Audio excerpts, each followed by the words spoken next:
जय श्री कृष्ण मित्रों, नमस्कार दोस्तों। मैं दिलीप पांडे ओम शांति जनरेशन चैनल को आगे बढ़ाते आप सबके बीच में आज के संसार में ये जो हमारे चारों युग है ना, उन युगों में एक युग ये जो कलयुग चल रहा है, जहाँ पे इस समय प्रेजेंट में हम लोग पहले चरण में हैं। इस चरण में एक चौपाई गोस्वामी तुलसीदास जी की रामायण की बहुत ही अतिशोक्त हो रही है। आज के समय में अगर देखा जाए ना, कुछ चीजों का तो ऐसा विखंडन बंटवारा हो रहा है जिसका कोई मोल भाव ही नहीं है। और वो बंटवारा क्या हो रहा है? भाइयों का। आज हम इसी के बारे में बात करेंगे दोस्तों। उसके पहले मेरा चैनल लाइक सब्सक्राइब कमेंट करना ना भूले। अगर आप नए जुड़े तो सब्सक्राइब जरूर करिए दोस्तों, और साथ में शेयर करना ना भूले। अगर आपको अच्छा लग रहा है तो आप अपने दोस्तों मित्रों में जरूर शेयर करिए।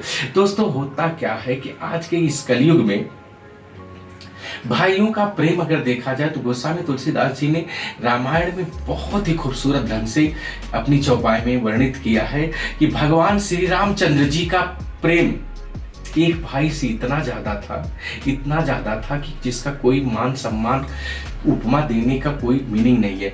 खुद गोस्वामी जी बोलते हैं कि अगर देखा जाए ना तो इस संसार में धन दौलत वैभव, ये विलासितापूर्ण जीवन, सब कुछ आपको मिल जाएगा, लेकिन भगवान श्री रामचंद्र जी के जैसा प्रेम उन्होंने भरत जी से, लक्ष्मण और शत्रुघ्न जी से किया था। ऐसा प्रेम पूरे ब्रह्मांड में अगर देखा जाए तो ऐसा बहुत ही दुर्लभ है। साथ में देखें दोस्तों तो वही भगवान श्री कृष्ण और बलदेव में था। जहां पे भी आप देखो भाइयों में स्नेह है, बहनों में स्नेह है, वो घर विकास के परम सीमा पे परचम लहराता है। क्योंकि आप देखो, विकास तब होता है जब एक भाई दूसरे भाई को कंधे से कंधा मिला के आगे बढ़ाता है और देखता है। लेकिन इस कलयुग में ये सारी चीजें विलुप्त होती जा रही है।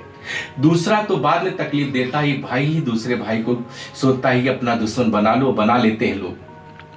लेकिन अगर आप अपने आप को विकासशील और विकसित पूर्ण रूप से जानना चाहते हो, देखना चाहते हो, होना चाहते हो, क्योंकि सब कुछ धन दौलत तो एक अस्थायी चीजें है, लेकिन भाइयों का प्रेम प्यार अगर आप पा जा रहे हो ना तो आप बहुत बड़भागी है इस संसार में। क्योंकि ये जो रिश्ता होता है ना, इतना मधुर, इतना अच्छा होता है जिसका कोई मान नहीं है। आप हम सब लोग अगर विचार करो ना तो एक चीज ध्यान रखना कि कोई भी मनुष्य अगर आपकी 70% बातें मान रहा है, 70% अगर आपकी बातें मान रहा है, 30% नहीं मान रहा, तो आप हमेशा अपने आप को बेस्ट समझो कि वो 70% तो मान रहा है।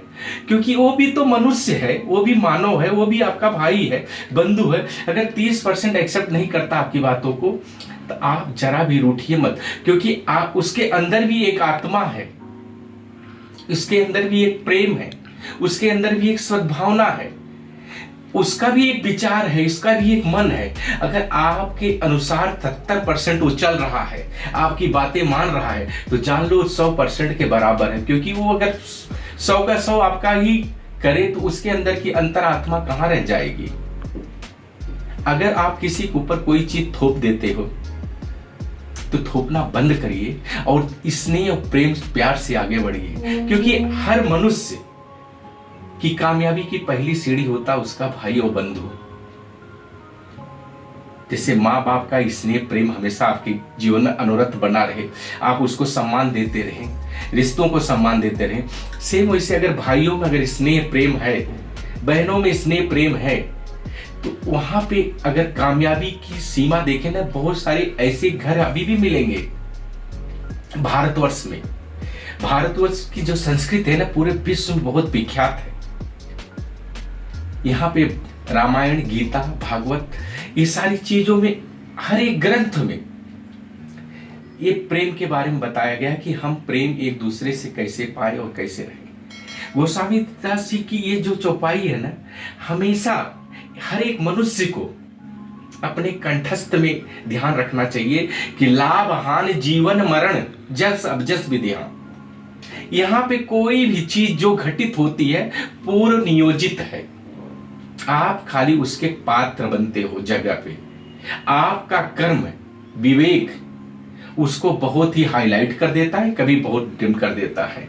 अगर आप अपने आप को सोचते हो कि मैं कर रहा हूं, तो आप कुछ नहीं कर रहे हो, सारी चीजें फिक्स हैं। जैसे किसी मनुष्य को ये सोच होती है कि मेरी शादी हो रही है, मेरा विवाह हो रहा है। आपकी शादी विवाह तो कई जन्म जन्मांतर पहले ही फिक्स हो चुके रहते हैं कि इससे ही शादी होगा, इससे ही आपका पूरा अकाउंट बनेगा, आप इनके ही घर में पैदा होगे, आपका भाई यही होगा, आपका बहन यही होगा, आपके रिश्ते वाले यही होंगे। तो आप इन रिश्तों वालों में देखिए, अगर आपकी बातों का 70% कोई मान रखता है तो आप उस रिश्ते को बहुत ही हिदायत दीजिए और दोस्ताने ढंग से अपने आप को बेस्ट बना कर रखिए, क्योंकि 30% उसकी भी एक अंतरात्मा है। उसको झकझोरिए मत, उसको परेशान मत करिए। जैसे आपके अंदर है ना, वैसा वो भी तो मनुष्य है। दोनों लोगों को एकत्रित एक साथ इकट्ठा करके अगर देखा जाए ना, तो विकास की परम गति आपस का प्रेमी है। जिसके घर पे एक भाई दूसरे भाई से पूछता है सब ठीक तो है ना, दूसरा भाई बोल देता है कुछ भी रहता है।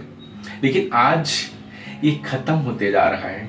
सब ठीक उसके यहाँ क्यों है, नहीं होना चाहिए, ये विचार आते जा रहे हैं। जो कि अगर ऐसा विचार न आए, जैसे उनके बच्चे ग्रोथ कर रहे हैं, बढ़ रहे हैं, तो दूसरे भाई नहीं बढ़ पा रहे हैं, तो उसके कर्मों के हिसाब से तो वो जलन भावना वहीं पे चालू कर देते हैं और वहीं से ही पड़ोसियों का लुक जो होता ना, एक नेबर अगर अच्छा आपके जीवन में है, एक पड़ोसी अगर आपके जीवन में सबसे अच्छा है, तो आपका सबसे बड़ा सुखमय जीवन है। क्योंकि पड़ोसी ही आपके सुख दुख में हमेशा सहयोग करता है। साथ में सेम यही चीज भाइयों के प्रेम और स्नेह होता है।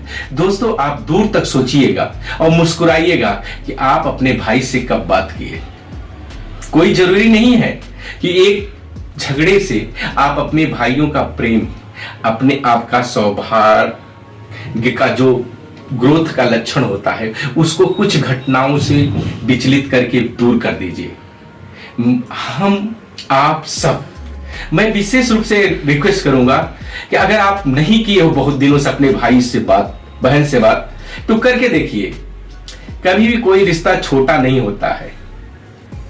एक पैर आप बढ़ा के देखिए। आपके कोई अच्छे मित्र हो तो उनसे बात करके देखिए। क्या होता है ना, समय पे कोई जरूरी नहीं जिस हिसाब से आप प्रेजेंट हो रहे हो वो भी उसी हिसाब से उसी मूड में रहे।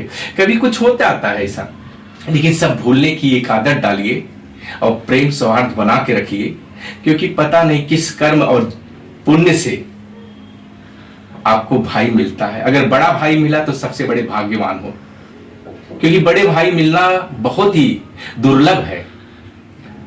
क्योंकि हर एक बड़े का एक बड़ा होता है, हर एक छोटे का एक छोटा होता है। लेकिन अगर आपके साथ में ऐसा हो रहा है तो एक दूसरे से कंधा कंधा मिला के आगे बढ़िए और देखिए।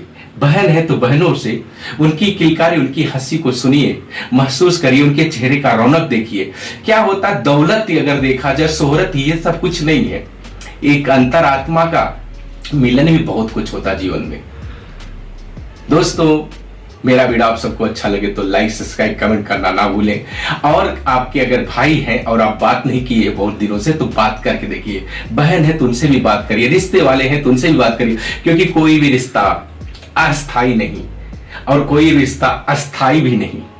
आपके विचार और आपके मन ही सब कुछ अस्थाई बनाते हैं। जब आप सोचो एंजाइटी है, कोई प्रॉब्लम है, कुछ नहीं समझ में आ रहा है, एंजाइटी होती क्या है, कुछ अलग से आती नहीं है। जिस चीज को चाहो और वो दूर चली जाए, और जितना चाहो उससे और दूर चली जाए, और कुछ पास में मिले ही न, यानी मतलब जो आपकी चाह है, जो चाहत है, वो दूर होती जाए, उसी को एंजाइटी मतलब डिप्रेशन एक प्रकार से बोला जाता है। मैं कर रहा हूं, हो नहीं रहा, लगे रहो, एक दिन ईश्वर देंगे। किशोरी जी हमेशा देने के लिए तैयार हैं। जाप करते रहिए राम नाम, राधा रानी का, सब कुछ मिलेगा दोस्तों। जय श्री कृष्ण दोस्तों।